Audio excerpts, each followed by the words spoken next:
Christmas സീരീസിൽ ഇന്ന് ഒരു ഗീ കേക്കിൻ്റെ റെസിപ്പി നോക്കാം കേട്ടോ. സാധാരണ നമ്മൾ കേക്ക് ഉണ്ടാക്കുന്നത് ബട്ടർ വെച്ചാണല്ലോ. എല്ലാ ടൈപ്പ് കേക്കുകളും നമ്മൾ ബട്ടർ വെച്ചാണ് ഉണ്ടാക്കുന്നത്. പക്ഷേ ഇത് നമ്മൾ നെയ്യിലാണ് നമ്മൾ ഈ കേക്ക് തയ്യാറാക്കി എടുക്കുന്നത്. ഭയങ്കര ടേസ്റ്റുള്ള ഒരു കേക്കാണ് കേട്ടോ. നല്ല മോയിസ്റ്റായിട്ട് നല്ല ഫ്ലഫി ആയിട്ട് അത് കേക്ക് അങ്ങനെ ബേക്ക് ആയിക്കൊണ്ടിരിക്കുന്ന സമയത്ത് തന്നെ നമുക്ക് ആ നല്ല ഒരു മണം ഫീൽ ചെയ്യാൻ തുടങ്ങും. അപ്പം തന്നെ നമ്മൾ ഇതെപ്പോൾ തിന്നാൻ പറ്റും എപ്പോൾ തിന്നാൻ പറ്റും അങ്ങനെ കാത്തിരിക്കും ആ കേക്കിന് വേണ്ടിയിട്ട്. നമ്മളത് കട്ട് ചെയ്ത് വെച്ചിരുന്നാലും അതേ കറക്റ്റ് പെർഫെക്ഷനിൽ ആ പീസുകൾ ഉണ്ടാവും. നല്ല സോഫ്റ്റായിട്ടുള്ള ഒരു നല്ല കേക്കാണ്. പ്രിപ്പറേഷനിൽ കുറച്ച് വ്യത്യാസമുണ്ട് ബാക്കി കേക്കുകളിനെക്കാട്ടിയും. അതെങ്ങനെയാണെന്ന് നമുക്ക് നോക്കാം കേട്ടോ. ഒരു 1.5 കപ്പ് മൈദ എടുത്തിട്ടുണ്ട്. ഇത് ഏകദേശം ഒരു 200 ഗ്രാം മൈദ വരെ ഉണ്ടാവും. അതിലേക്ക് 1 ടേബിൾ സ്പൂൺ ബേക്കിംഗ് പൗഡർ ഇട്ട് കൊടുക്കാം. 1 ടേബിൾ സ്പൂൺ ബേക്കിംഗ് സോഡ ഇട്ട് കൊടുക്കാം. അതിനുശേഷം അത് വേണമെന്നുണ്ടെങ്കിൽ ഒരു പിഞ്ച് സാൾട്ട് ഇട്ട് കൊടുക്കാം. ഞാൻ ഇട്ട് കൊടുത്തിട്ടില്ല. വിസ്ക് ഉപയോഗിച്ച് നന്നായിട്ട് ഇതൊന്ന് മിക്സ് ചെയ്തെടുക്കാം. സാധാരണ അരിപ്പിൽ അരിച്ചിരുന്നാലും മതി, പക്ഷേ അരിപ്പിൽ അരിക്കേണ്ട കാര്യമില്ല. അത് നമ്മൾ വിസ്ക് ഉപയോഗിച്ച് മിക്സ് ചെയ്യുമ്പം തന്നെ ഈവനായിട്ട് എല്ലായിടവും സ്പ്രെഡ് ആയിക്കോളും. ഇനി ഒരു ബൗളിലേക്ക് 3 കോഴിമുട്ട പൊട്ടിച്ചൊഴിച്ച് കൊടുത്തതിന് ശേഷം ഒന്നുകിൽ വെനില എസൻസോ അല്ലെങ്കിൽ പൈനാപ്പിൾ എസൻസോ ഒരു 3-4 ഡ്രോപ്പ് ഒന്ന് ഒഴിച്ചു കൊടുക്കാം. ഇത് രണ്ടും ഇല്ലെങ്കിൽ ഒരല്പം ഏലക്കാപ്പൊടി ഇട്ട് കൊടുത്താൽ മതി. മുട്ടയുടെ സ്മെല്ലൊന്ന് മാറാൻ വേണ്ടിയാണ്. ഇനി അതിലേക്ക് 1 കപ്പ് പഞ്ചസാര ഇട്ട് കൊടുക്കാം. 1 കപ്പ് എന്ന് പറയുമ്പോഴത്തേക്ക് ഏകദേശം ഒരു 150 ഗ്രാം വരെ പഞ്ചസാര ഉണ്ടാവും.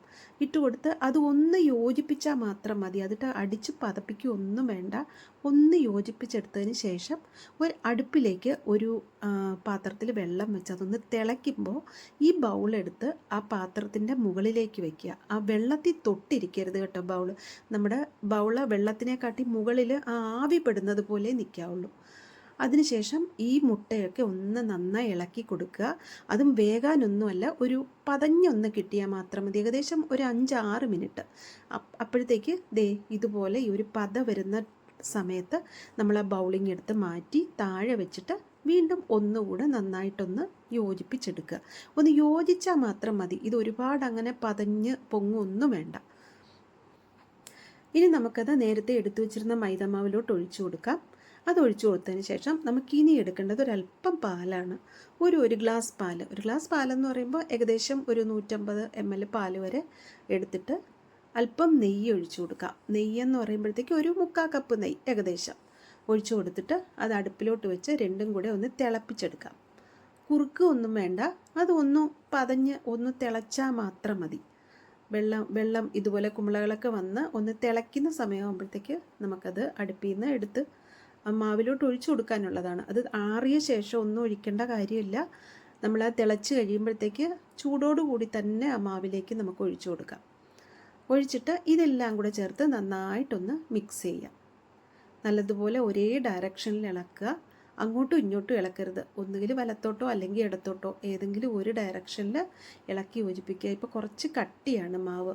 ആ പാല് കുറച്ചുകൂടെ പാൽ ആവശ്യമായിട്ട് വന്നതുകൊണ്ട് ഞാൻ എടുത്ത പാത്രത്തിൽ തന്നെ ഒരല്പം പാലും കൂടെ ഒഴിച്ചിട്ട്, നെയ്മയൊക്കെ അതിലുണ്ടല്ലോ, പാലും കൂടെ ഒഴിച്ച് ഒന്ന് തിളപ്പിച്ചിട്ട് കുറച്ച് ഒഴിച്ചു കൊടുത്തിട്ടുണ്ട്. ഇപ്പം മാവിൻ്റെ കൺസിസ്റ്റൻസി കറക്റ്റായി.